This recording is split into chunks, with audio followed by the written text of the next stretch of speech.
Hello there.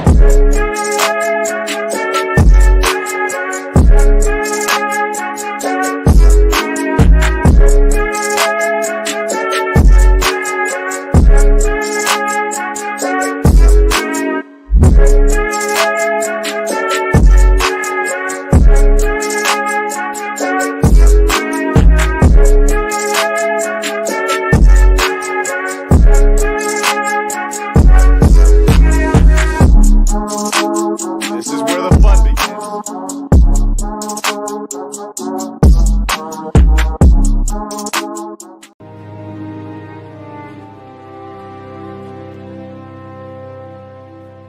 Hello there. General Kenobi. You want to meet him? Excuse me. Misa back. Beginning to think you'd never come. How? Good to see you again, Jar Jar. Oh. Dude, Jar Jar one is like absolutely fine, but my God, you just have the best way of finding some of the most cursed shit. Yeah, it really is. It really is kind of unholy. I love it. Hello there. Hello, Kyle here. I'm the Bendu. Welcome back to not really the first episode, but it feels like it's the first episode of Dork Forces. This is the first episode of our now canonized, now like figured out name. No more various segments, which I'm sure we'll still have various segments to which we could just, hashtag out for whatever the episode might be.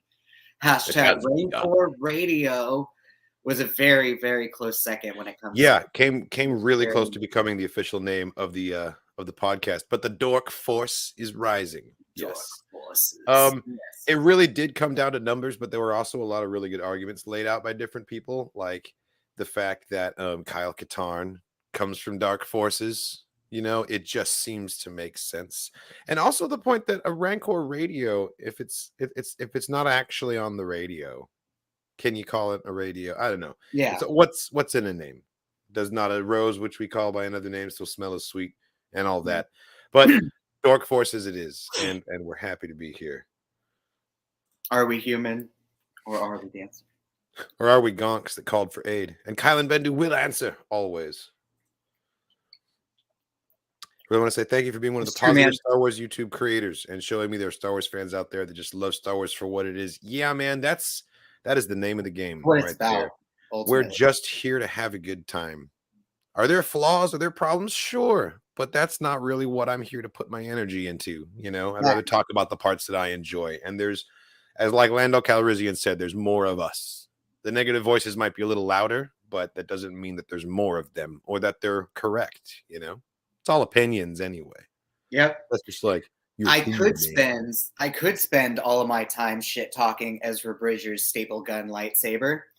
And I could spend all my time defending it. Like we could argue all day, but who has the energy for that shit? Or fucking there's plenty of hot takes that can be done. But the main focus of today is that fucking Kenobi series finale that we got. Oh man, it was That was honestly prime Star Wars. That are was we just gonna dive in? Are we just gonna dive into the emotion here? Because honestly, it was some of the best Star Wars I've ever seen. Like not even just on TV. Like that was one of my all-time top Star Wars moments right there. Is that just like that confrontation between Anakin and Vader? Or between Anakin and Kenobi, the dialogue, the music, all of it. I feel like the music has been kind of underappreciated. Natalie Holt absolutely killed it. I know that John Williams himself came in and composed the actual, main theme, but Natalie Holt took the ball and ran with it and came up with some really, really cool musical moments as well. And I think the fact that we didn't have these iconic motifs behind all of the action sequences kind of helped you pay attention more, honestly, to the action itself. Kind of have the asteroid theme at the very beginning of the episode where they were giving us a little bit of hyperspace. Yep. The beginning of that just fucking. It sounded like it was about to go into it.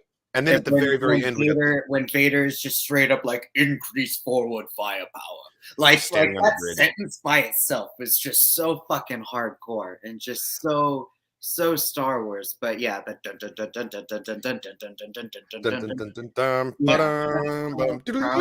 what he expected to have happen. But yeah, like it was. Oh, it took me a couple days to like emotionally recover from that shit, man. Like you're saying with the music, though, like I think it's really smart that Natalie Holt like hinted at the TIE Fighter chase music, but only gave us the dun, dun, dun, dun, dun, dun, dun, dun, dun, dun. And then later, like we were teased with the Imperial March, like we didn't get to hear the Imperial March until the very end, which I thought was fine. I know people act like legit complaining, they're like, why aren't they using it? Well, they didn't even use it in episode 4, you know, we don't get that until The Empire Strikes Back. So it's not like there's some precedent. There's a lot of precedent for it not being used in Vader scenes. But it was a really nice like payoff. Like she withheld it so that it felt like a payoff when we finally did get it. Plus, it would be using the Imperial March is also like a great way to really timestamp a certain period of like the Empire's history, you know, like before, like this is the rise of the Empire, and then once the Imperial March starts like really being used, that's more of like, you know, this is law now, you know, like this is what it exactly what the fucking deal is. Well, they just became an icon together, you know. One always means the other, and that's fair. Like they from Empire Strikes Back onward, that was how it was. It was like you see Vader, you hear the Imperial March. But like you said, we didn't get it at all during Rogue One. Not exactly. And thematically, this felt way more like A New Hope / Revenge of the Sith era, where you don't. That last episode was like such a love story between both of those movies. Like the fact that it was 55 minutes long, and like, you know, like as soon as the first 22 minutes happened, and we like took care of all the Leia stuff and like all the Alderaan stuff, which was fucking phenomenal. Like we'll get back to that dialogue in a moment. But just like, and then the fact that there was the whole last episode to take care of all the other stuff. I know it's controversial, but I do love the re-speech Vader too. Yeah. I've said it so many times. Like, there's different kinds of Star Wars fans out there. There's purists. There's isolationists who only like one period of history and like they don't care for any other content. Like you're only like the sequels, or you're only like whatever the prequels. I'm a Star Wars completist, so what really gets me going is seeing bits of different eras like share the screen. Like Din Djarin working on an N1 on Tatooine I'm like, oh, that's the stuff. So literally having Hayden Christensen and James Earl Jones's voices combining and see like that was like goddamn like fantasy level like wish list for me. Like as a Star Wars completist, like if all you want to see is things from different times blended together, like that was it. That was the best I'm ever gonna get. So like fucking loved that moment so much. And like without Reese Beecher, we wouldn't have gotten it, because y'all heard James Earl Jones in Rogue One. He still sounds like Vader, but you really do hear the age in his voice. He sounded like he was like really working hard just to deliver those lines. And he didn't have to do any yelling or shouting or like any of the stuff that he would have done, you know, presumably. That he had to do in Obi-Wan. He did it, but like we don't know what it actually sounded like when he did it. We know what it sounded like after they cleaned it up. Yeah. So I'm grateful to Reese Beecher for giving us that level of quality with the performance. But I'm also like, if James Earl Jones wasn't there to contribute to it, I would probably have a problem with it, you know? Because he is Vader. You can't really recreate that. Or recast it. He turned 91 this year, didn't he? Something like that. Yeah, he's up there. He's approaching those triple digits, you know. Thank the Force.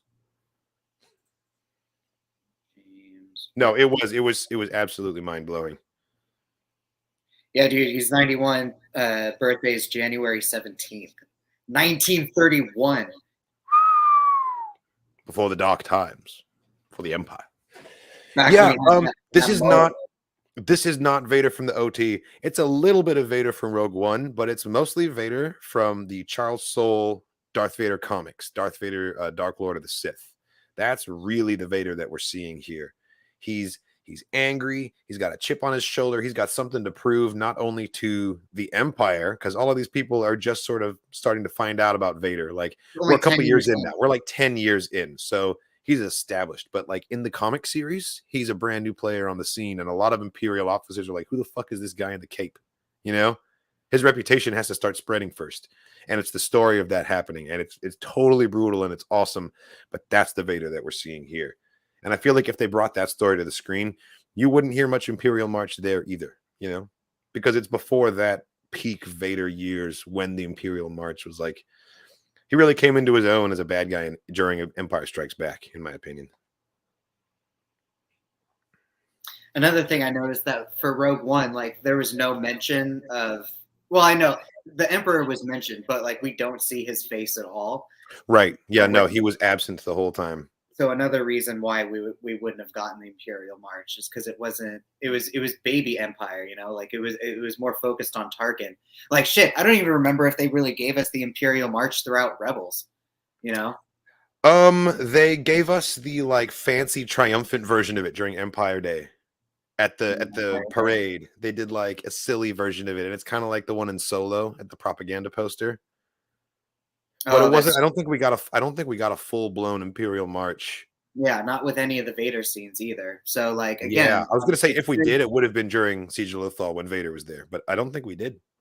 Yeah. So again, using the Imperial March at specific points of time, like just really cements how intricate the Empire is in that point. But yeah. Yes, yeah. 6 years after the events of the Vader comic, where him and Lord Momin build Fortress Vader, which honestly 6 years isn't that long. Like it's long enough that he knows how to use his suit now, and it's not going to be like that one Robot Chicken sketch. You remember that one where he rises up and then he tries to like go to the bathroom. He doesn't know how to make anything work. Classic Robot Chicken. Yeah, dude. I'm sure he had to come up with like his own owner's manual. But fuck, Admiral Ozzel, pour some out for Admiral Ozzel, man. He didn't stand a chance. He thought surprise was wiser. And then he died. Great performance, too. I should shout out to all the actors in that movie that had to pretend to get choked and then just like fall on the floor. And like that's their whole part. Yeah. It's good stuff. Yeah. Yeah. And to think, like there was a period of time where we wouldn't have gotten Vader at all during Obi-Wan. Like he would have just been a hologram a majority of the time. Like and it came close to being that. Mind. Well, we were still going to get. We were also scarier because he would have. We were always still going to get Vader in person, but the scene in Episode 4 where he lifts Reva up into the air and yells at her, he was going to be a hologram there. Just a hologram, yeah. He wasn't going to be present in the same building as Obi-Wan at any point, but they changed it. See, I don't think Vader came across as weak. He didn't come across as weak to me. I thought he was terrifyingly powerful, and the only reason. And you saw what happened the first time they crossed sabers. Like Obi-Wan got his ass kicked in Episode 3. It really it was the fact that Obi-Wan came into his own, that he was like he still is one of the greatest Jedi of all time, and he is like the epitome of why he didn't kill him Jedi a second time. Yeah, I was really trying to not only why he beat him, but also why he didn't kill him at the end. He just walked away a second time. And I guess I don't know, just to let Vader now sit with the thought of like, I've beaten you twice, bitch. No, it's 2-on-1. Well, I think it wasn't about that. I don't think it was even about Vader in that moment. He didn't kill him for himself. Like that was about Obi-Wan and him like being able to reinforce for himself that like, even though the Jedi Order is gone, and even though that Vader represents everything that's wrong with the galaxy and the fact that everybody is dead now, like I am still a Jedi. And a Jedi uses his skills for knowledge and defense, never for attack. And you can't take that from me because I am the Jedi. And so I'm not going to kill you. And your anger and hatred and the rage still couldn't beat me. And yeah, you had the high ground for a minute. So I made the ground high. And then he threw it at him. And bro, he went straight for the chest plate with like, he was just pummel guarding Vader. That was so heavy. I'm glad you brought that up too. That was so fucking sweet. The way he just went in on the chest box. Like I have seen so many Star Wars fan films and so many like people fight Vader in comics and novels and all these things. No one's ever done that. And it's such a simple and brilliant thing. Like I'm pretty sure in Force Unleashed they don't even specifically go for the control box. He just sort of wrecks him in general by bringing the room down on him. Yep. But like, it's so brilliant. So brilliant. Yeah, just malfunction his breathing. Damage. Yeah. And then he immediately had like the Return of the Jedi, like damaged breathing sound coming through. It was so good. It was so that good. was amazing. It was so good. It was oh god. Yeah, man. All the movie references, like all the times, bring it all together. Yeah, it was that was like just like 2 arcs ago. Across the back too. He got the backslash, and I was like, damn. Yeah. After the events of The Empire Strikes Back, Vader, Palpatine is like hella pissed at Vader, and so he just like returns him to Mustafar and just like rips off all of his like robotic limbs and just leaves him back on the banks of the lava where he found him, and he has to like go as like to make his own go of it, like as a punishment. Yeah, and he ends up with like a welded on like a super battle droid arm. Like it's dope. I remember reading the comic and really wanting to have like a Hot Toys action figure of like. Can you pull up a Google image of that? Yeah, I'm looking for it right now. Someone in the chat can remind me which issues that was in. The idea of Anakin with just makeshift droid parts is just. I don't think it was the Charles Soule line. I'm pretty sure it's the Greg Pak and Raphael Yanko line. I'm looking.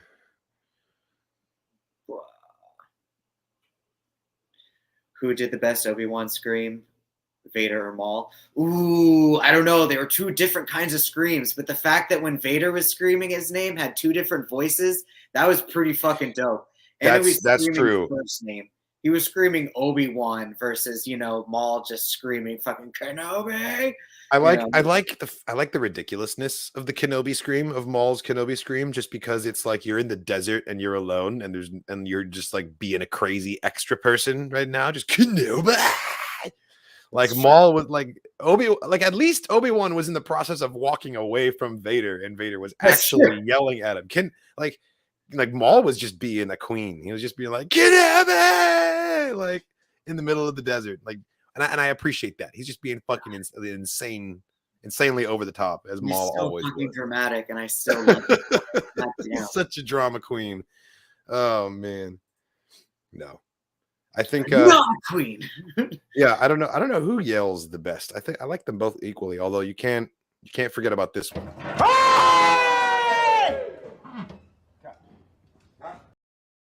And then fixes his hair. Yes, it fixes Bieber hair. Yeah. Gotta fix. If he yells any harder, his beard's gonna like straight fall off. Oh my god. Oh man, just reading through the comments also.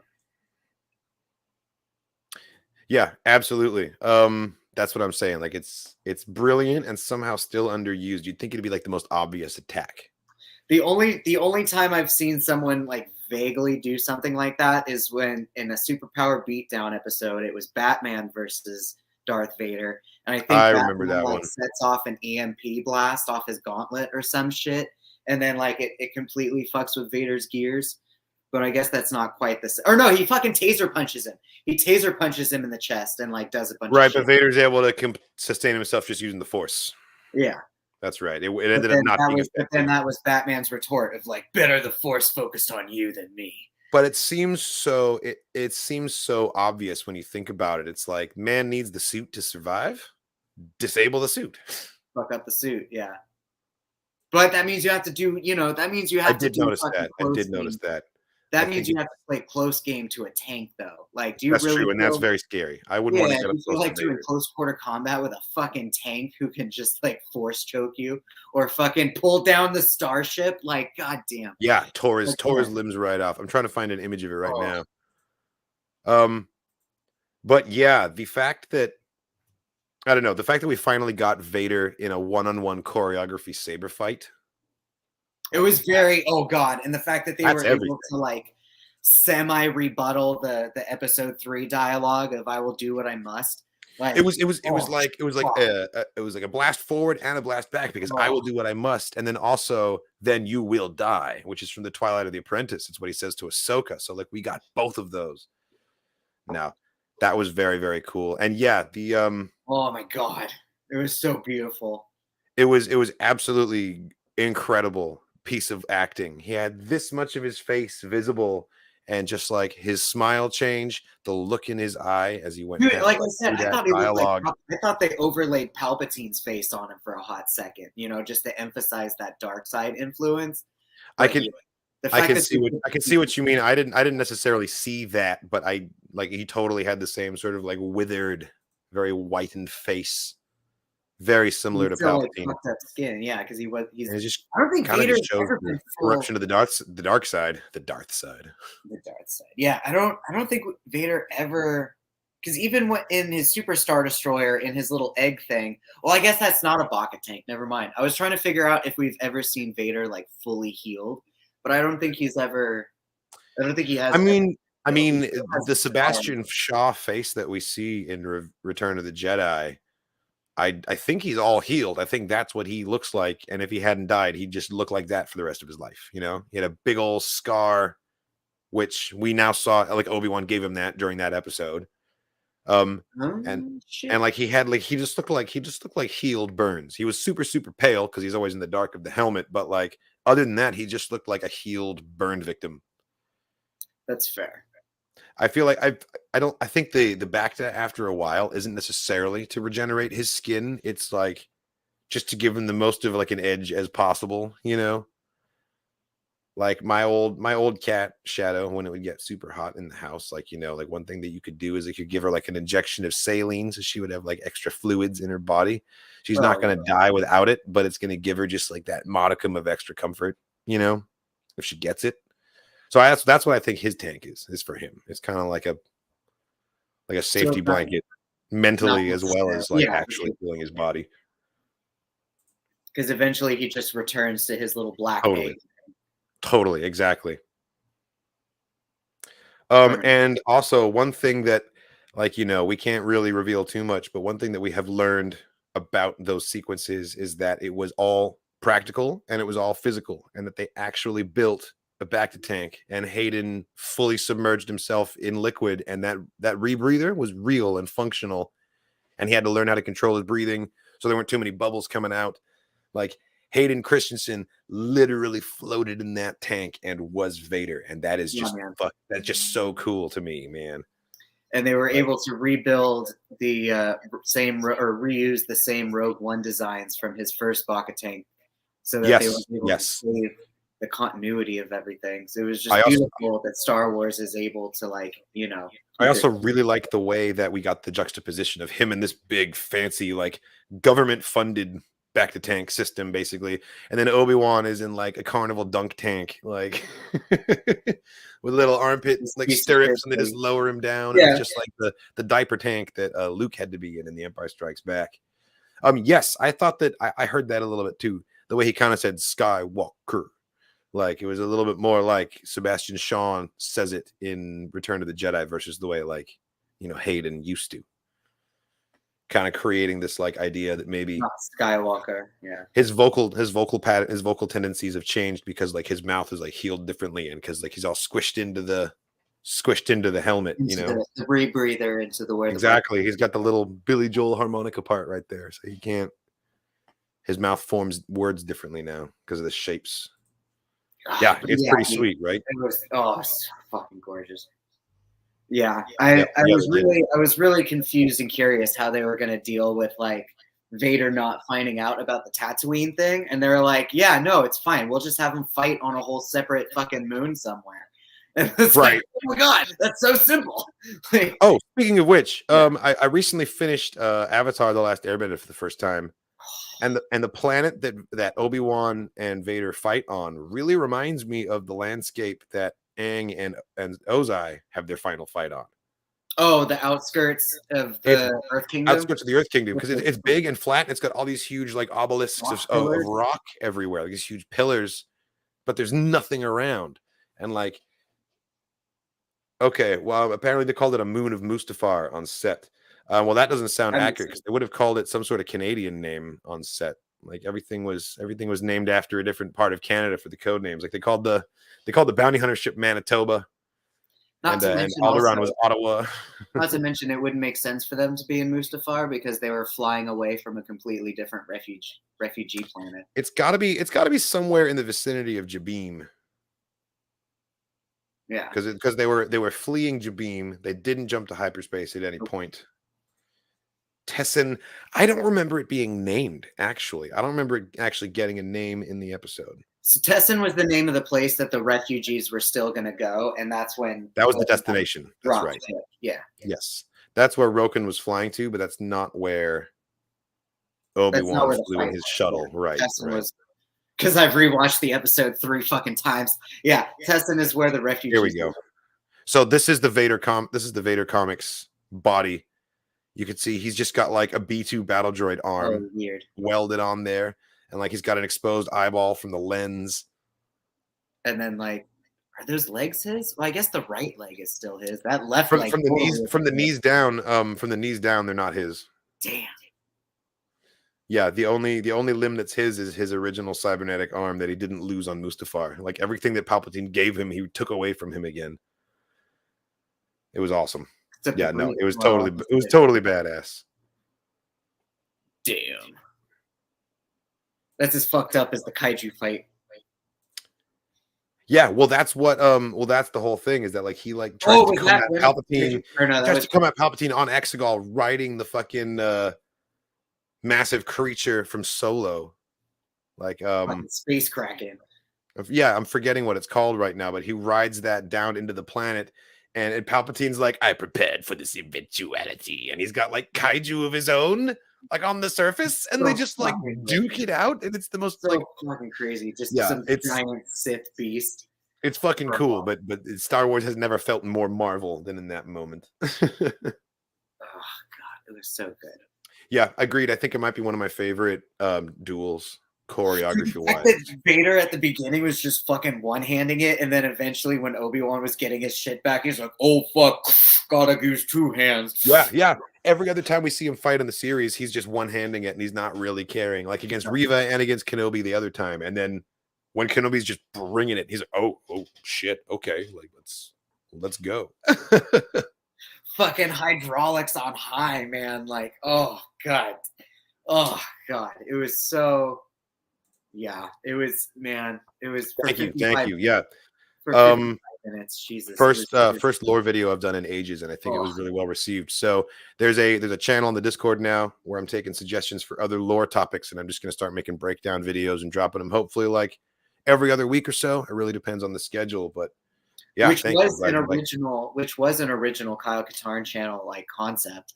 Like that's true. Like, the back history of what Blue Milk was. There was a back history episode of the Gonks.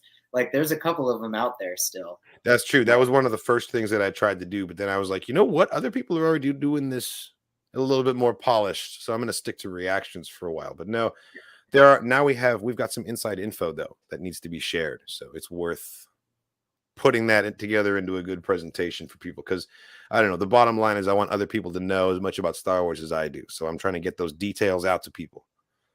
Yeah, so definitely I won't say anything, but really tune in next week because we have a really we can say something. We can't give the goods away, but we can say that we have a very special guest that we're going to be interviewing next week right here on the podcast, and asking him all about Obi-Wan Kenobi and all about the production. It's Todd Cherniowski. He is the production designer, basically the head of the art department with Doug Chiang that worked on the show. He was present on set every day. And he wants to talk to us, and he wants to give us some. Obviously, he won't be able to give us all the goods because, you know, NDAs and Lucasfilm and Disney can only let you say so much. But we're going to ask him everything we can possibly get away with, and hopefully get a couple of drops and maybe some reveals. That's going to be happening next week, July 5th. We're really looking forward to having him on. It's going to be awesome. Yeah. That's going to be next week. Yeah, seriously. Exactly. Use my knowledge, I beg you. In order to understand the mysteries of the Force, one must study all its aspects. God, that's smart. The narrow-minded, dogmatic view of the Jedi. God, it's so fucking good, man. Whether you're a geek or a nerd, we here are the Dork Forces. So we are the Dark Forces. That's true. Thank you. Yeah, that was crazy. I woke up to the video being on. It was like number 18, number 19 on trending. It was like number 12 in Germany. It's weird to think that 200,000 people have seen our faces. Yeah, that is kind of a trip. Makes me like want to like make sure that I don't have something stuck between my teeth, you know. Well, it's too late now. It's been pretty good. Wizard Yeah, hand. it was, Yeah. yeah, it was a really good reaction because it was a really good episode. Like Oh. honestly, like the level at which we freak out is directly proportional to how much fun we're having, and that really speaks to the quality, the level of quality that went into this episode. Yeah, no, it was like I said at the beginning, That I like masturbate. that was the most prime Star Wars that we've gotten in a long ass time. Like, yeah, there was definitely things about Mando that were true French kisses to episode 1. And then, there were aspects of Book of Boba Fett that were, kind of cool. But there were things about Obi-Wan that it was just like, it's about what A New Hope is like, man. It was Darth Vader versus No, it's true. Obi, It was rooted in A New Hope, but they still gave us those little like loving nods to, like, for example, the Phantom Menace with Qui-Gon, showing God up. damn, we'll talk about Qui-Gon for a hot second. Like, that's like some of the most emotional I think I've ever been on camera was seeing Qui-Gon Jinn's ghost appear. And I was like 80% sure it was gonna happen. I was like fully expecting it, and it still was like I was unprepared for what my eyes were seeing. And I was just like, I couldn't handle it. Oh man. Yeah, there was a quote that Liam Neeson's put out. Thank you. In response to him doing Obi-Wan stuff, and he says, I certainly didn't want anyone else playing Qui-Gon Jinn, and I wanted to show my respect for George and the mythical world he created. Plus, Ewan is a pal, and I loved working with him during The Phantom Menace. Liam Neeson returning as Qui-Gon Jinn. Oh, that's great. Yeah, like, looking at this close-up picture, his beard, I don't know. They made it. You couldn't tell that it was him. I remember you were like, "Is that him?" It's like the farmer from Babe. Like, yeah, I don't know. I don't know if like his wig was too long or like his fucking James Cromwell. No, you his fucking beard was too bushy. Like, I don't know. It didn't. You did not just say that Qui-Gon looked like the farmer from fucking Babe. That'll do, pig. Oh my god, I can't unsee it now. I can't fucking. Oh. Where's my phone? All right, you pull that picture of Qui-Gon back up. I'm gonna pull up a picture of James Cromwell. You give him a beard and like I don't know. It's not his fault, man. He's older. Like I get it. Like if you're a corpse, like your hair grows, right? But like I don't know. There's something about that wig. He has like two extra inches of hair. Yeah, dude, they're totally same person. Obi-Wan, what took you so long? Well, exactly. That's the same person. Yeah, he couldn't believe his eyes, so his brain had to like fill in the blanks and just put in like, "Oh, that'll do, pig." Yeah, watch your fucking mouth, man. That's Liam Neeson you're talking about. He's got a particular set of skills. It's true. He will come get you. Yeah, it was. I don't think they look alike either. I think that the beard was very fake, but I still knew what I was looking at, and it didn't matter in the moment. I was still seeing Qui-Gon Jinn. And who's to say that Liam Neeson didn't have a fake beard in The Phantom Menace either? His beard looked way better in The Phantom Menace, and his hair looked real. That looked like a skinny ass wig. But that was my only complaint. Hey, there's nothing wrong with being a pig farmer. All right. The fact that my only complaint about the entire thing was Qui-Gon Jinn's wig. That's saying something. There's only one way to tell, and you got to go up and you just got to. And if that doesn't work, then, and if security doesn't escort you off of the premises, which they probably should at that point. The beard was so spiky. Yeah, it was weird. It looked like it just like came right off his face, kind of like a Lego beard, He looked like he had a Lego man beard a little bit. Pigs are smart and they choose to be dirty, and then tells you something. Maybe we're doing it wrong. No, it is what it is. I have a particular set of skills I will teach you. I love it. They did, dude. The fact that that all we got to see was them riding off into the fucking canyon, like that gives my imagination all the free reign to like roam around and think about like all the Tusken Raider shit he must have done now. Like That's true. Although, That's true. And we might get a season 2 because I have heard that originally Regular the wants to do Kenobi it? story was developed as like a 3-part movie trilogy. Which means that they have 3 separate adventures they were going to tell. They said it wasn't one long story. So if they actually have separate adventures they developed for it, maybe a season 2 would be cool. Because I know that Kathleen Kennedy said that they were open to the idea of doing it if the fans wanted it, but it wasn't initially what they planned to do. Yeah, but what about Ewan? Would Ewan do it? Well, regardless, it makes me nervous because I'm like, well, does that mean you'd have to like just like pull a second story out of your ass? Like if you just Yeah, you're only true. doing it because of for the sake of a second season, but knowing that they actually had multiple adventures developed and ready to go makes me less worried about that. And I guess I'd be okay with a second season.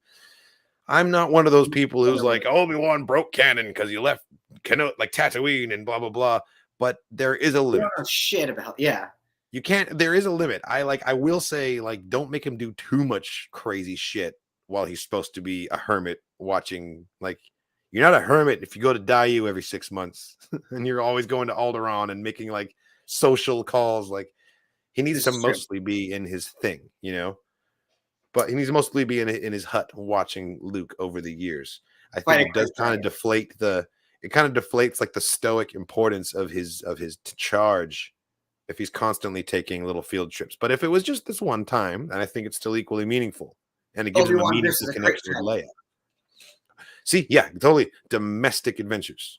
People are going to complain, Obi-Wan why do we have to have more Tatooine? But yeah, Obi-Wan versus Crate Dragon, Obi-Wan making peace with a Tusken tribe. Yes. He could rescue young Pelimato next. Oh, that would be funny. Oh, There's man. plenty of shit. There's plenty of shit. Tatooine's a big ass planet. Well, I mean, I guess he It would doesn't be want to cool. It would leave. be cool to get Black K in there. Well, he did say that he did want to keep his distance more because he trusted Owen to protect Luke. So I mean, he could go to the fucking far end of the planet. Like we don't fucking know. Like Yes, but at the same time, we know that Luke has like at least some basic relationship with Ben because he immediately knows who Ben is. This is true.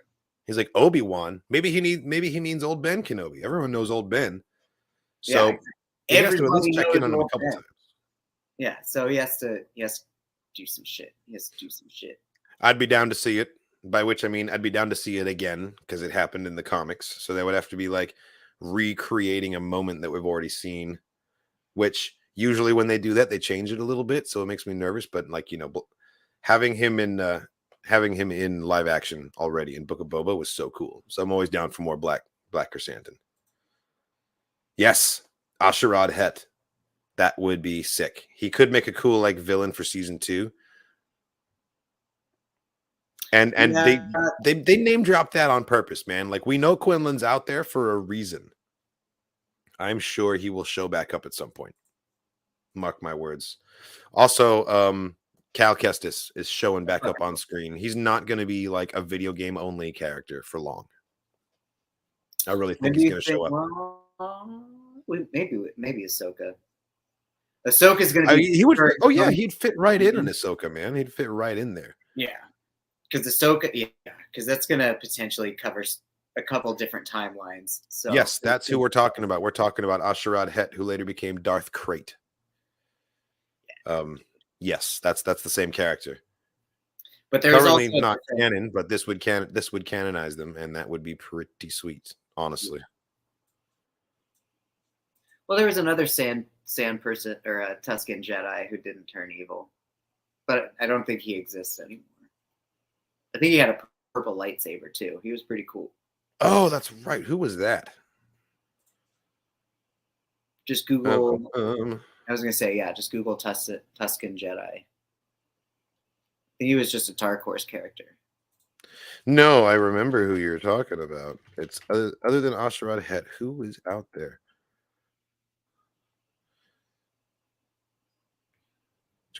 I'm not seeing it on the list here. Someone in the chat, more knowledgeable than I, will be able to remember it.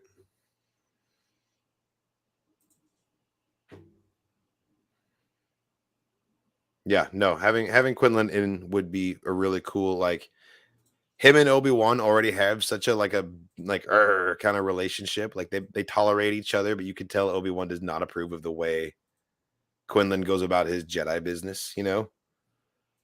Like, that's one of my favorite episodes of the Clone Wars, the one where they're having to try to track down Zero the Hutt together. Podcast to the wheels. Hello there. Shit, maybe Sherrod, maybe he is the only one. I think it's exactly the same thing. Because they made it. That's right. So they made him, and then turned him into. I think he totally sensed it the same way. Damn. Yeah. Oh, okay. I thought you meant someone else, but yeah, Sharad and Asharad, both of them were Jedi. I thought you meant a totally unrelated Tusken character in addition to those two, and I hadn't heard of them before. No, yeah, no, it was totally English in Star Wars is called Basic, Galactic Basic, and it is actually the second most common language in the galaxy. We just happen to see all of the characters speaking Basic in our stories because they're written from the standpoint of English-speaking filmmakers. But technically, in universe, more people speak Huttese than Basic, just by populations, and because a lot of the most populous planets are in Hutt space. So, what are you going to do? I feel like, no offense, if Tara Sinube's Force Ghost appeared in season 2, it would be really, really boring because he's an old ass, slow ass Jedi, and I can't imagine what he could really offer Kenobi at this point. That won't take like an entire episode for him to even say it. Like, if anything, my man took 20 minutes to cross a room. If anything, season 2 would just be like potential Quinlan Voss stuff. But at the same time, he couldn't do too much Force-related things because he wants to keep Tatooine off the radar. That's true. If there's a big old showdown happening between Sharad Het, or like Asharad Het, Quinlan Voss, and Obi-Wan, like the Inquisitors are going to get wind of that pretty quickly. Also, I don't know about because like Obi-Wan's sensing that Luke was in danger. I have to feel like Luke has experienced danger at least a few times in his life before, like between those two events, because living on Tatooine is really treacherous. You got Tusken Raiders out there. You've got like the harsh conditions. Like, and did Kenobi come running every single time he sensed some sort of danger I think it from was Luke, or did he go back? Like, because he told Owen, "You're the only defense he needs now. I'm going to back off." Except for like if he's in trouble with Tuskens, I think, or a big ass animal, I guess. Like if he's being eaten by a dewback or something, you know what I mean? Like, oh shit, kid's gonna get eaten by a fucking sand crawler. Better step in real quick. Luke, you should think about where you go. It would be great if they revealed that it was just like in the Venture Brothers, that Hank and Dean are clones and they're just like death prone and they keep like accidentally getting themselves killed like all the time, and there's just like a whole warehouse of clones. Who would be making the clones though? Uncle Owen or Obi-Wan? Well, no, like the spin on this was like it's the same Luke, but like he keeps wandering into certain death things just obliviously, and Owen just like Obi-Wan just has to continually like save him somehow without being discovered. Like it'd just be like some slapstick hilarity.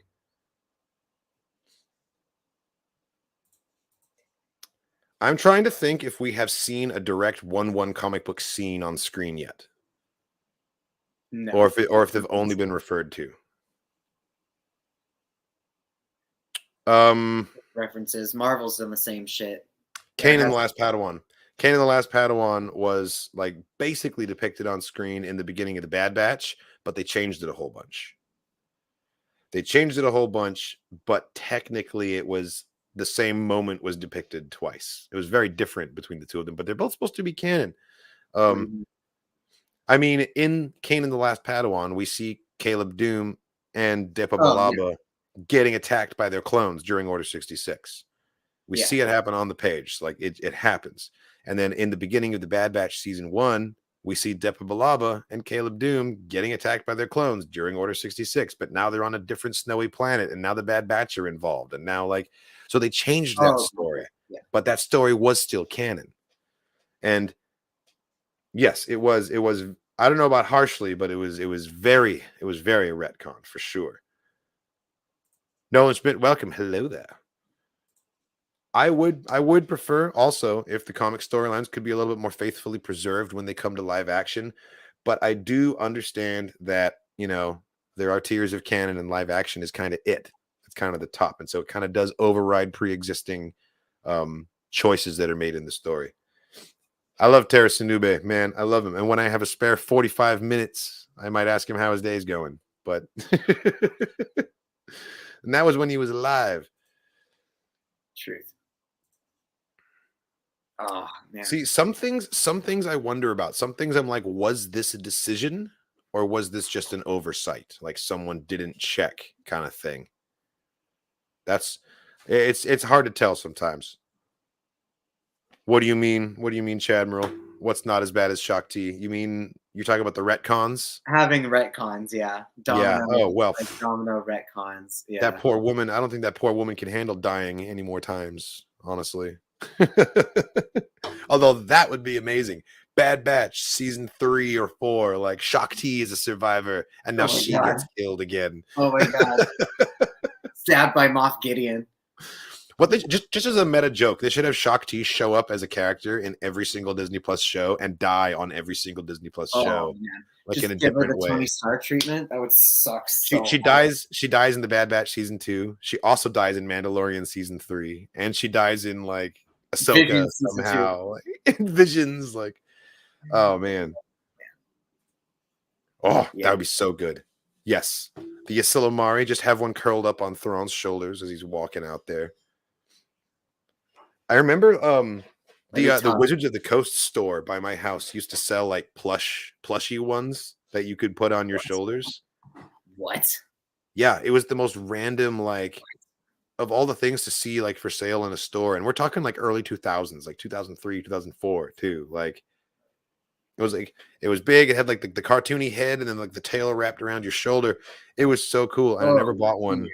I totally should have got one. But yeah, that was back when like Legends novels were somewhat obscure and like there was no merch. Like the only merch was like those little Legend novel books that you open them up and they had like the micro machines inside. Those were cool. I had a bunch of those.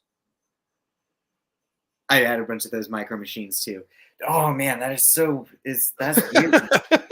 Yes, Shakti is the South Park Kenny, confirmed. Absolutely. God, the ones. What are you looking at? The Yasilamaris. Yasilamari. Yeah, there's no cute plushies that I can immediately see, but some of the ones that are created on Etsy are just. It wasn't that cute. It wasn't because they're not that. Not a cute creature. Like they're weird looking. Like it looks like a fucking naked mole rat. It looks like a naked mole rat with fucking 4 eyes. Like with 4 eyes and like force interdiction capabilities. Like I think they're slowly giving that. Not an attractive face. That is not an attractive face. Like what the fuck is that? That's kind of cute. No, it's kind of cute. I'd pet that one. It looks like a naked possum. It looks like a naked possum. Okay, like, that is misrepresentative of a good Yasilamari. They're usually a little longer than that, and they almost have like a boffin, like a snout kind of face. Yeah, I will agree that Starkiller just freaking bodied her, man. Like, didn't he throw her to the Sarlacc pit on Felucia? He threw her in the Sarlacc, and then he electrocuted the Sarlacc, therefore electrocuting her in the stomach of a Sarlacc. Like, she should have been that hot. She should have been wearing a fucking bikini. Like, what kind of Jedi Master wears a fucking bikini? I mean, to be fair, it's probably hot as balls on Felucia and like super muggy and humid, but still, I agree. Aayla Secura kept her pants on. Dress for the job that you want. Dress for the fight that you think you're gonna win. So speaking of Aayla Secura, fuck, have you seen the Fulcrum Ahsoka Tano movie that Ray Connects made yet? Yes. I haven't seen it. Well, you did. Oh, you mean the brand new one? I have not reacted to it yet. No, I haven't seen that one. So we should do that one together. We'll do a separate taping of that though. But yeah, Ray Connects got her cosplays are so good, and the fan films she does are really cool. We're gonna get her on the podcast. We're gonna invite her on and interview her about like upcoming projects, some of the things she's done in the past. We got to meet her at Celebration as well. That was super cool. yeah, not like connecting dots of recognizing that like she was the same Jedi actor and then not just like this amazing cosplayer. It was like, oh shit, Right. you like actually practically make, or like make your cosplays with a practical application. Like, She looked so good in the fan film. Yeah. It looked like legit Sakura from like, and Amy Allen was there too, was at the con. So hopefully they got to meet each other because that would be great. Yeah. 'Tis true. Yeah, exactly. Felucia is a Florida with an entire planet, all humidity. It's like Florida mixed with Australia. It has the wildlife of Australia. Fucking stabby praying mantis Everything is spider poisonous. fucking things. Everything's trying to kill you. Yeah, fuck that shit. But it's as hot as like Florida. Yeah, absolutely. Although Australia gets pretty damn hot too, right? And it's pretty humid. It's gross. Yeah. And there's yeah, the Asillamari. It's so fugly that it's cute. Did you Google that shit? Are you looking at it right now? No, I know what they look. I mean, saw the one that you showed. No, I mean, I'm asking that person. Like, are you now looking? Yes, that's a comment that I've made myself. Palpatine really did look really good. Dude. He looked so much older. I said that shit as a joke. I said that shit as a joke. Oh, I was hopeful. I was hopeful, man. Happens. Like as soon as he was talking, I was like, he's either talking to the Grand Inquisitor again, or he's talking to Palpatine. I said that I was not expecting to see that in this series out of all things. Like I knew he was like, obviously alive and around, but no, like, he looked so good. He looked so good. I think that Palpatine is one of those like iconic looks that he just looks more realistic as time goes on because he was playing a character way older than himself in the originals. He had a lot of prosthetics. And now he's like, the older he gets, the more just like authentic his like he feels as this like old grizzled withered emperor. This fucking Sith alchemist dude. Yeah, dude, man. Palpatine was such a dick. It's so good. Like Vader just lost against Kenobi again, and he's like, if you're not able to move on from the past, like motherfucker, you're making him build his castle on Mustafar. And you're like, oh, you can't move on.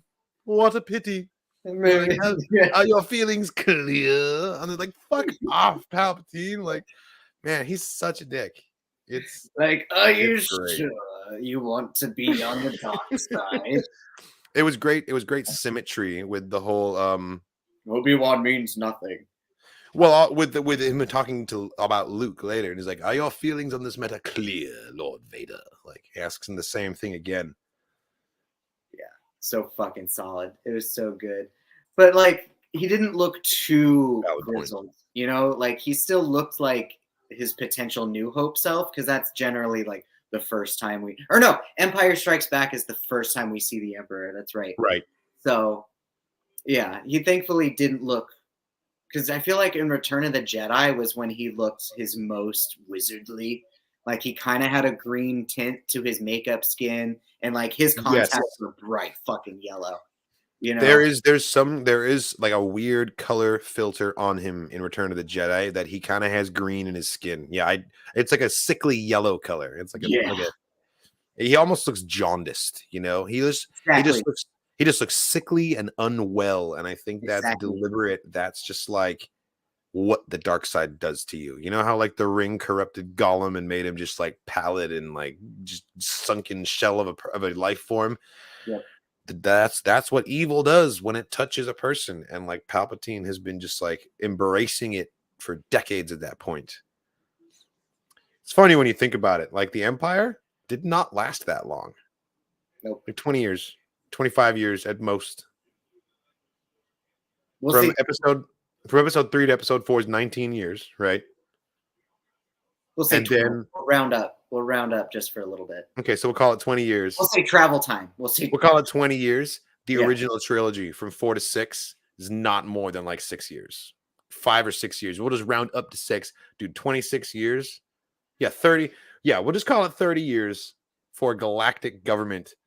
I guess that is pretty impressive to control an entire galaxy for 30 years. An entire galaxy, yeah. And then but if you are like, was there I too. mean, you want to. Plus, we don't really know how many ships. We don't necessarily we never got a full head count on how many Star Destroyers were fucking built. You know what I'm saying? They will always This be is able to cool. expand the scope retroactively. They love to do that. Like Disney Plus is always going to make shows that take place within these little moments that we already know about, you know?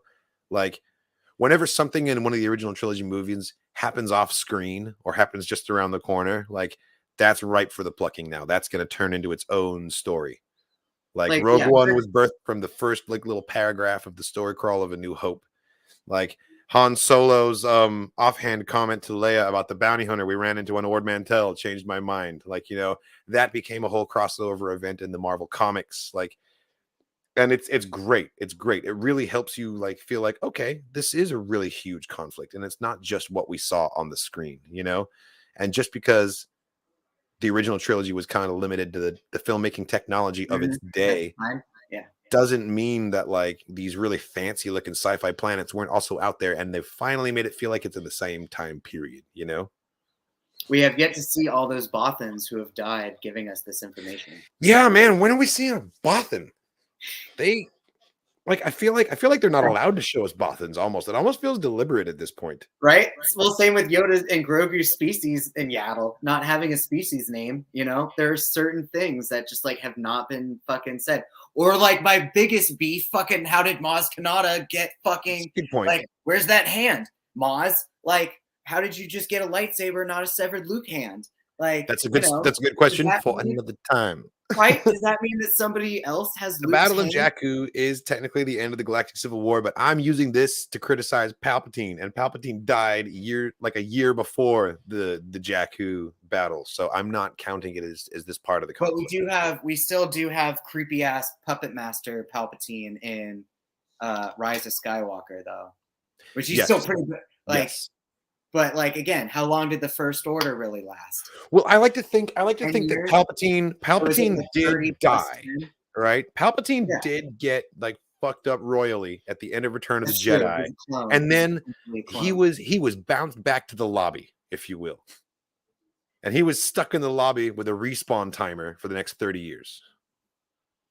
And while that timer is counting down, he's got Sith acolytes slowly learning how to clone little samples of him and bring him back eventually. And we know from the tanks, we know from all these little hints that it's not one-to-one the same physical Palpatine hanging from that thing.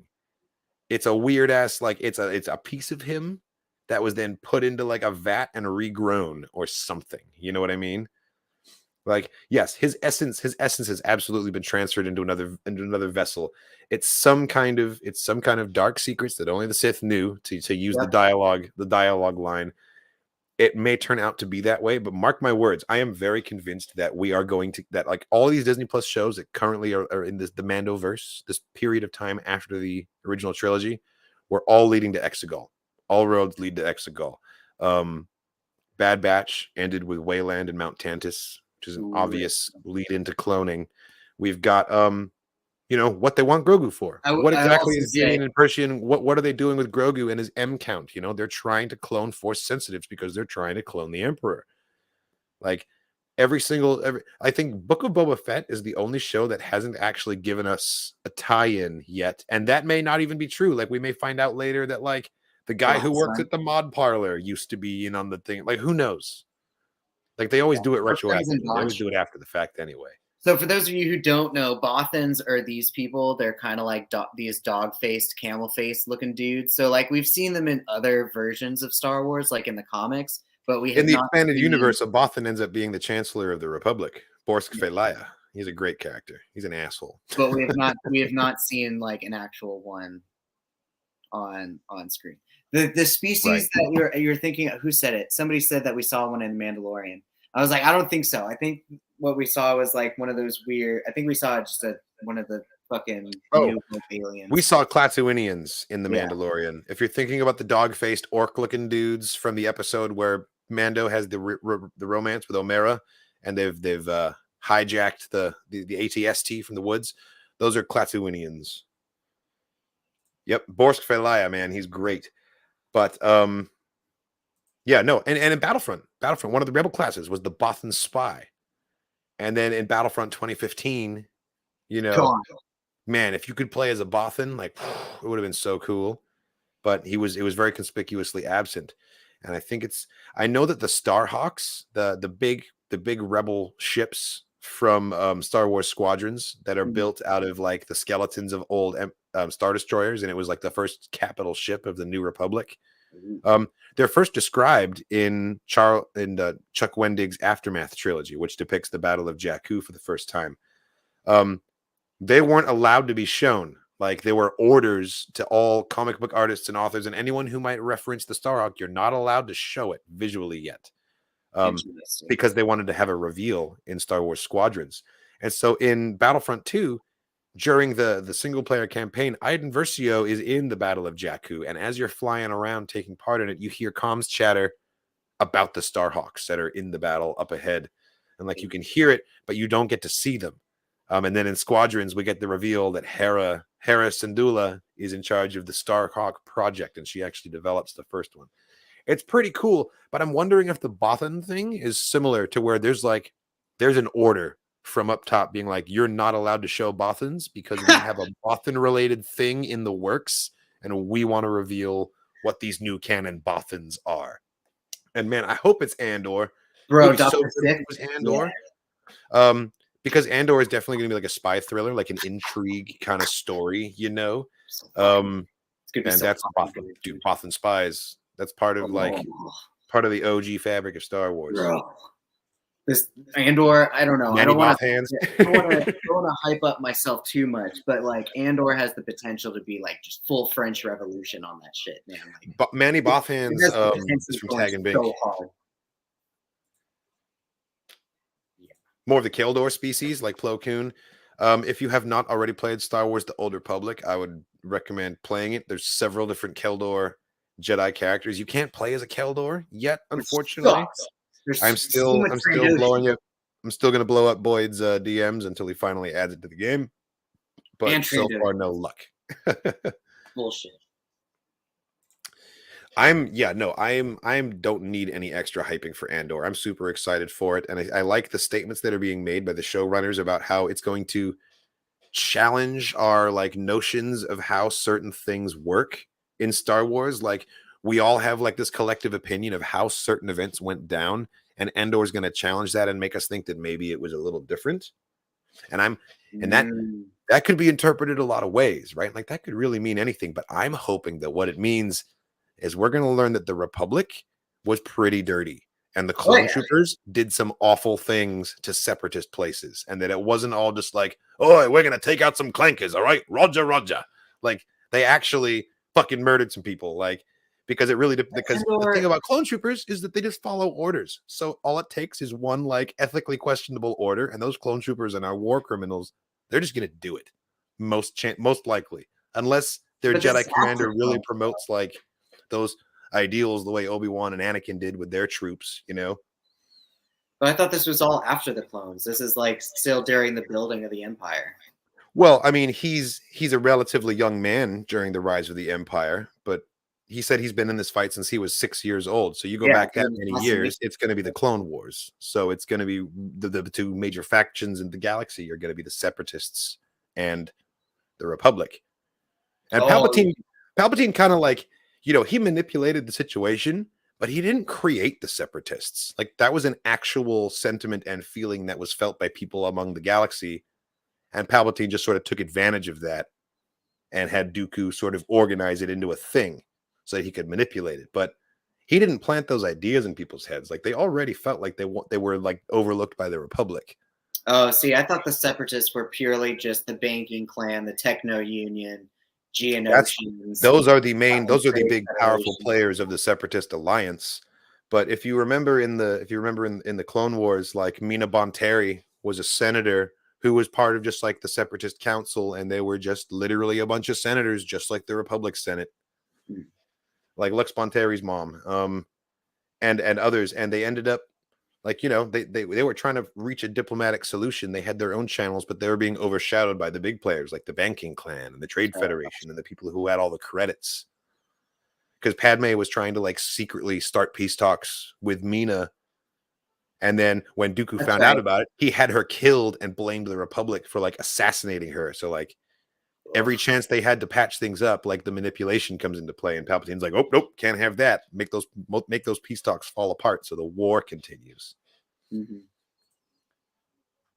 This is what I'm hoping. I'm hoping that they're going to show them that they weren't necessarily bad guys, and that like separatist doesn't necessarily mean battle droids and Yeah, see, that'll be Andor. You know, it also means Cassian Andor and his family. You know, and people fucking who Saw like Gerrera.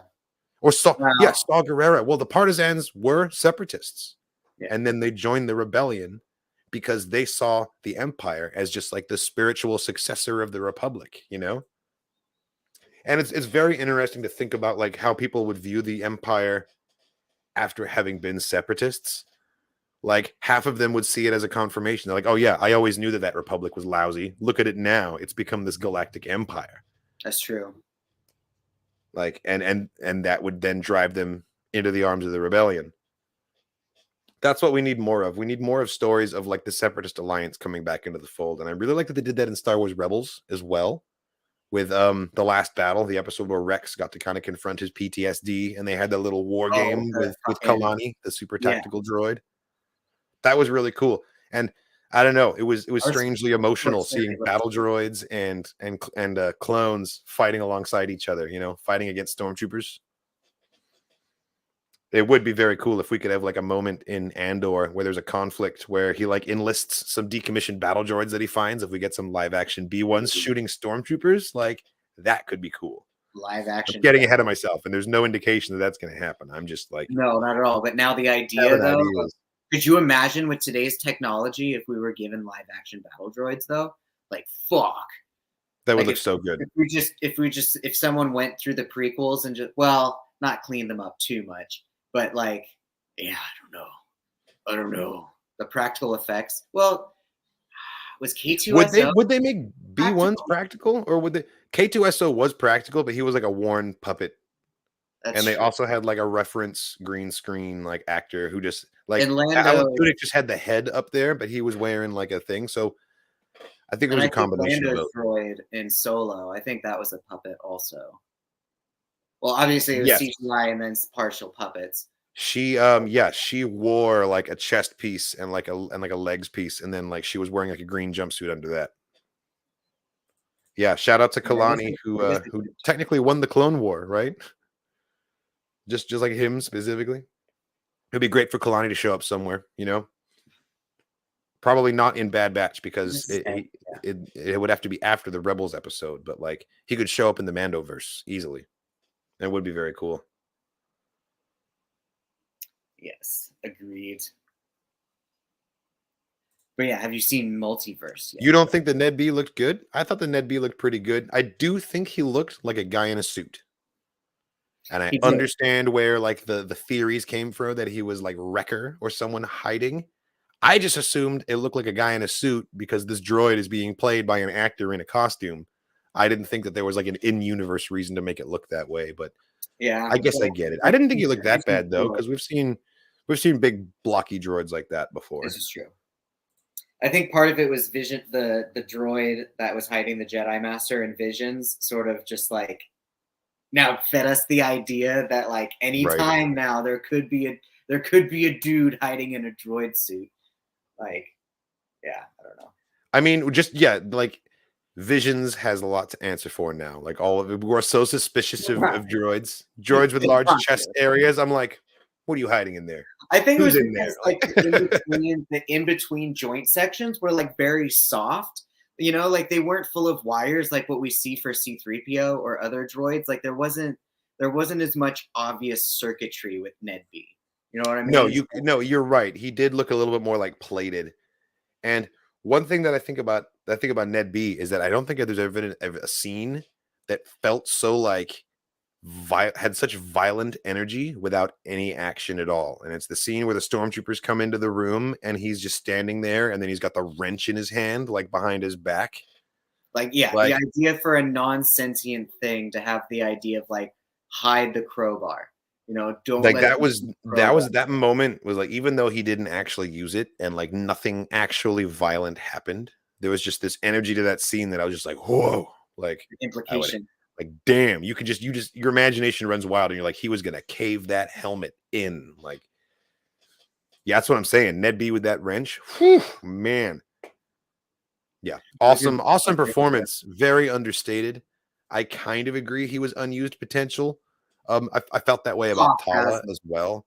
Like, Tala was so good. She really gave a great performance, and her character is so pivotal in that, like, it's one of Leia's first exposures to like a strong rebel character who's willing to risk it all. You know, obviously Brea is also like a strong character, but she's not really a rebel. You know, she's like some noble lady of state. She's just being like a good senator's wife and hosting dinner parties, and that's great. And she obviously gives Leia good values, but like, Tala seems like her first brush with like strength, you know? And it's too bad she had to die. But I kind of knew she was going to die. It kind of drove home the importance of her sacrifice, and like, it was important for Leia to understand sacrifice. The idea of loss. Yeah. Yeah, I totally noticed that too. He was totally using a B1 blaster. That was sick. That was sick. It would be great to get more stories of her. I think she's done though. She's one and done. Unless they give her a Marvel backstory, which they could do. Like, give her a one shot of being a spy. I would have said no, that's crazy talk, until people just started surviving all kinds of stuff left and right. And now, who knows? Your wound doesn't seem to matter anymore. As long as the audience wants more of you, they'll be like, we'll find a way to bring you back. Like, that's not necessarily true. I mean, like, it gets looser. The justification has gotten looser every death. It gets looser every time. The fact that Revo didn't die by she should have. I mean, obviously, she's a human. She is a human woman. But, she doesn't have two stomachs. I don't know what happened there. She should have. Yeah, she shouldn't have lived past Tatooine. I think Reva is pretty strong. Yeah. She's like considerably strong in the Force. She's not epically powerful, but she's strong enough to, like, you know, draw on that power to sustain herself for just a little while, you know? Also, we don't know if she got medical attention off screen. Fucking plan. Oh, that's true. That's true. She had to travel in light speed from Jabim all the way to Tatooine, and that's not instant. That's several hours, and she probably spent that entire trip in a back to tank, you know? Or with a med getting stitched up, yeah. People bring up Cal Kestis a lot, but I will point out that he did not get impaled.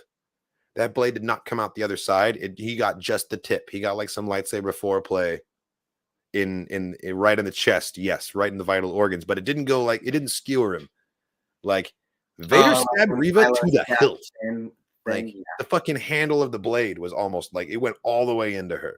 That's true. Which is different. Well, into the low stomach, but yeah, dude, he like same as fucking. It's both. I don't know, man. Like, even if it misses other vital organs, getting impaled is pretty hard to come back from. Yeah. And a lightsaber's gonna burn a hole like this. Fucking, I mean, it's a blade that cauterizes the wound, so it's not like you're gonna bleed out from it. It's just a question of, oh god, 2.5 inches of my spleen just disappeared. Like, that's why you died. I guess it would depend on where. Like, when Maul stabbed Qui-Gon, like he stabbed him dead ass in the center of the gut. So he looked, yeah. So I hope not. Everything. I hope it doesn't happen. I hope it doesn't. No disrespect against Samuel L. Jackson or Mace Windu as a character, but like, someone needs to stay dead.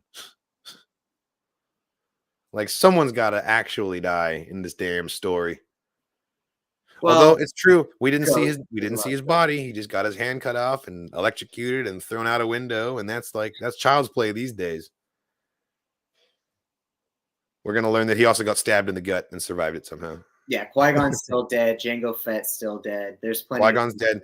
Yeah, there's not enough crazy glue in the world to get Jango Fett back together again. I mean, Fennec, she's half alive. She's got robot parts. Yeah, but she's got robo guts. You can't give a man a robo head. His whole brain's gone. Like, no, I mean, in regards to people staying dead. I was like, Jango Fett takes his helmet off and he's got like a little robotic neck. Like, yeah. Zipper. It's a straight up zipper. I'm cybernetic now. I'm still a good bounty hunter. Oh my god, that'd be great. I will also lose my shit if Mace comes back, because it would be very exciting. But I'm going to be losing my shit in a very like, oh my god, what the fuck, but oh my god kind of way. Like, watch it be in like Bad Batch season 2. It wouldn't even be something that's like necessarily on screen, so it wouldn't be Right. Sammy Jackson, but it would be. You know what? He should come back in the Ahsoka show and be the bad guy. That'd be fucking hilarious. He just Mr. Glasses that shit. He comes back and he's just like, "You citizen, how dare you survive Order 66 when all the good Jedi died?" Like, chases down Ahsoka. Well, because, and I've said this before, that if Mace Windu Grievous had is not dead. died, if he had not died in Order 66, he would have fallen to the dark side because of Order 66.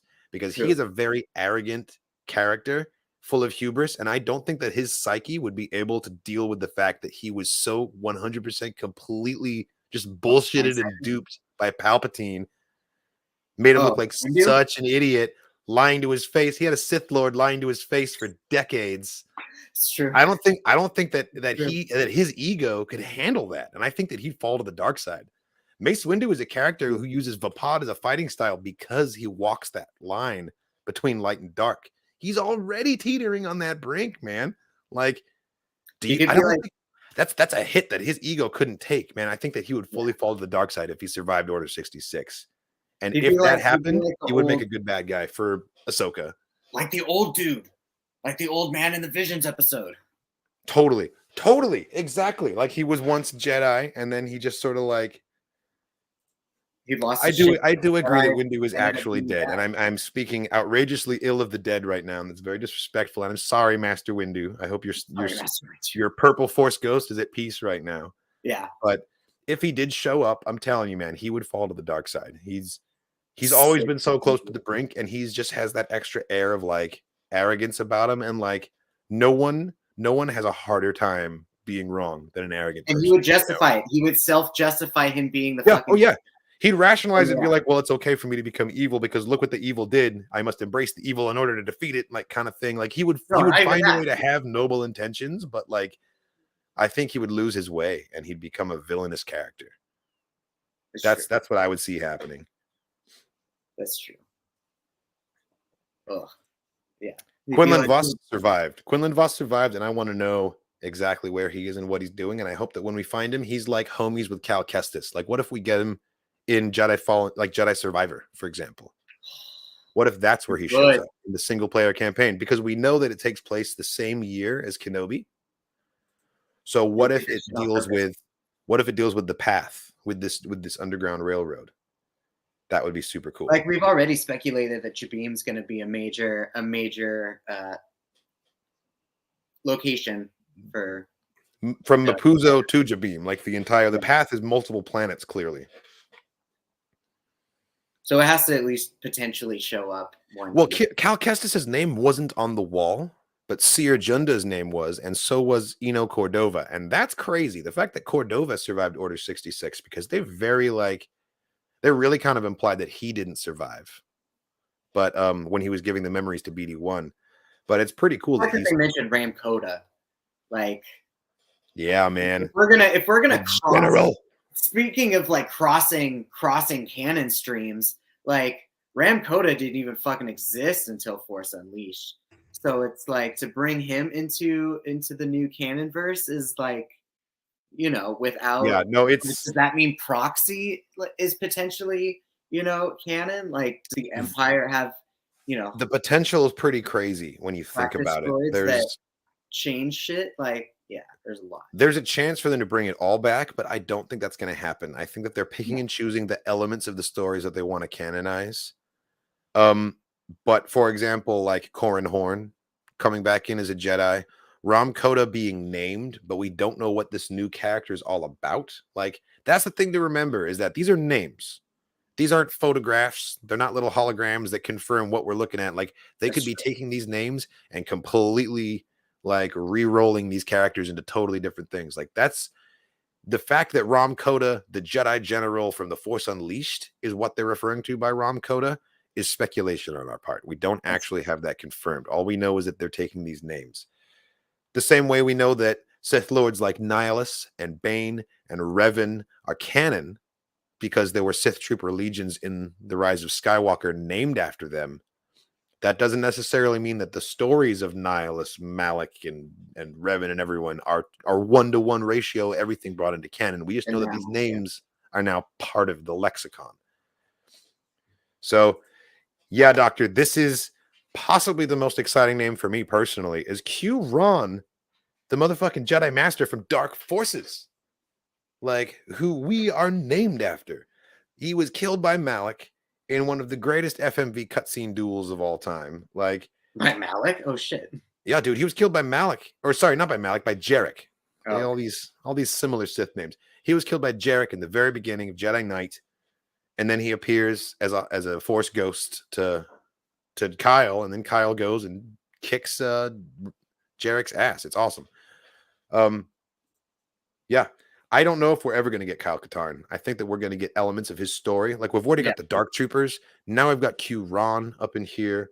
But so much of his story of what made Kyle Katarn unique has been like parceled out to other characters already, you know? Like, although, having said that, I used to think that they would never give us Ram Koda because Kanan Jarrus became a blind teacher. I was like, they're not going to do it twice. Like, the fact that, like, this means that they've taken Koda's story and given it to Kanan. Yeah. And I used to feel that way about Kyle Katarn as well, because Kanan's got his shoulder pad, he's got his whole like gun and saber combo, the whole like roguish former thing. And he's dating Vanessa Marshall, just like Kyle Katarn did. Kyle and Jan. She was voiced by Vanessa, just like Harrison Dula is now. So it's just, I don't know. There's so many elements of him already exist in canon that it would almost feel repetitive to have the real him.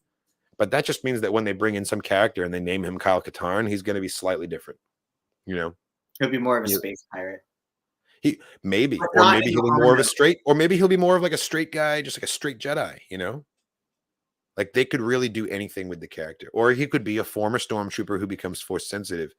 And like, if they were going to do that, they should have just made Finn Kyle Katarn, you know? Because you could tell that you could tell that Finn, like, they did like a left turn halfway through, and that they hinted at force sensitivity with him several times and then sort of dropped it and then brought it back. Like, that was kind of weird and frustrating to see. Like, it was like, this character needs to have just do something with it. Just take it in a direction and just, he spent too much time yelling Rey's name and running back and forth, and Finn deserved better.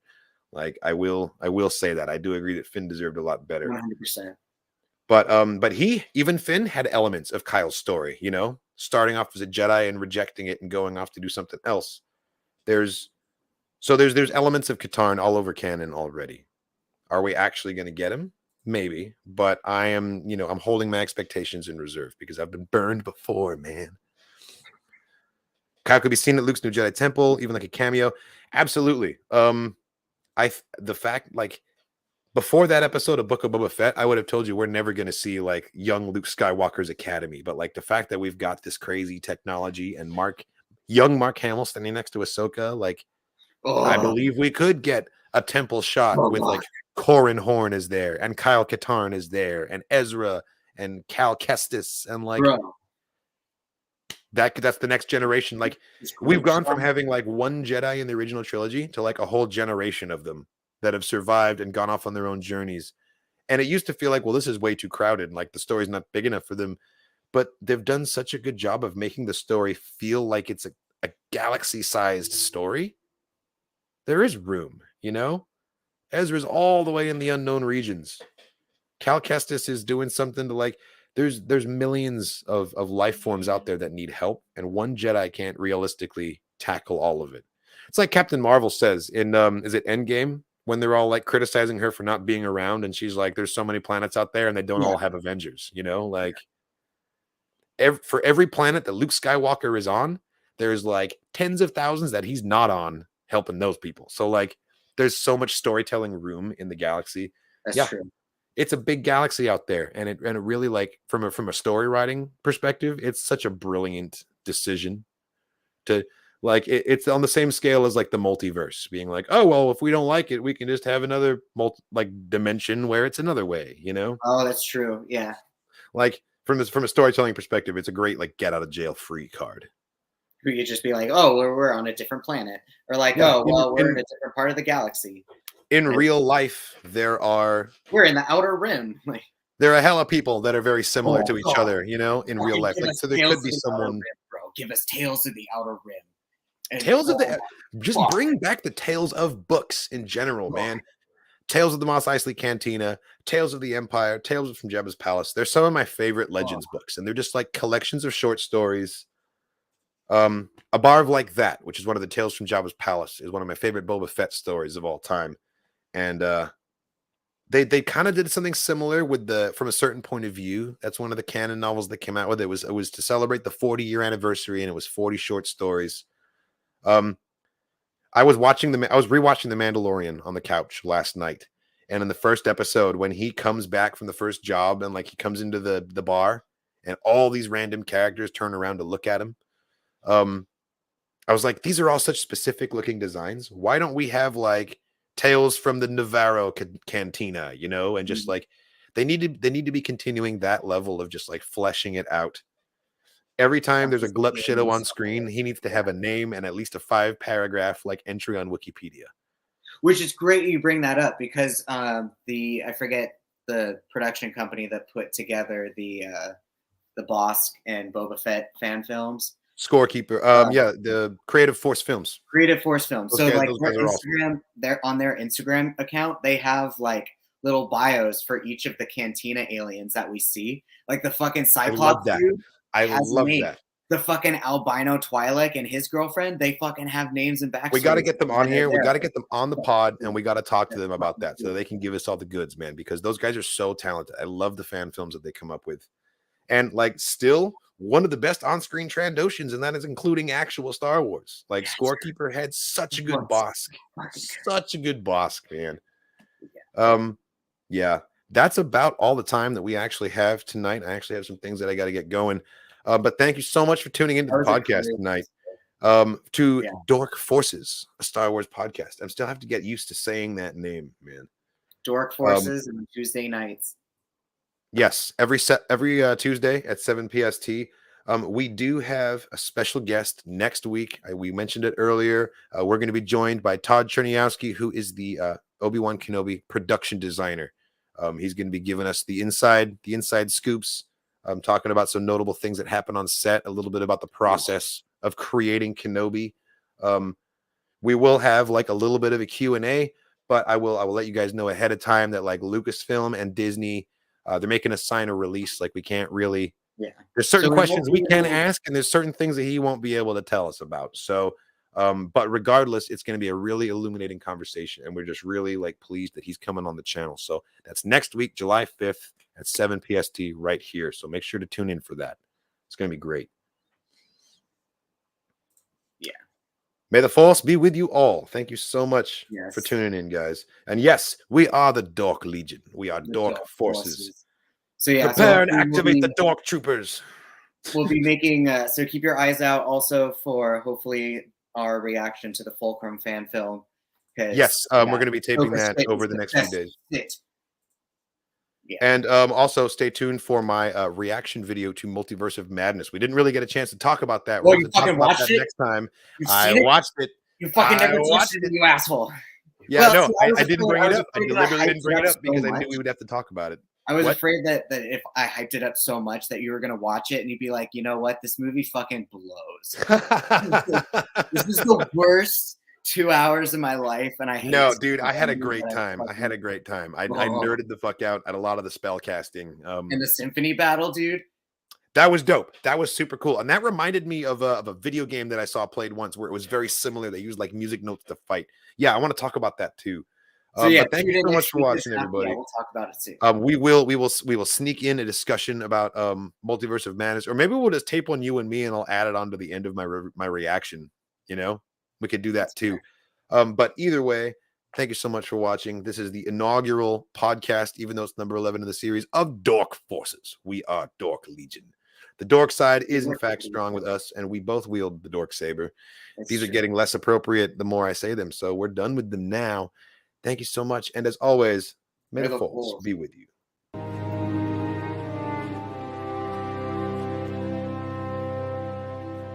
Hello there. General Kenobi!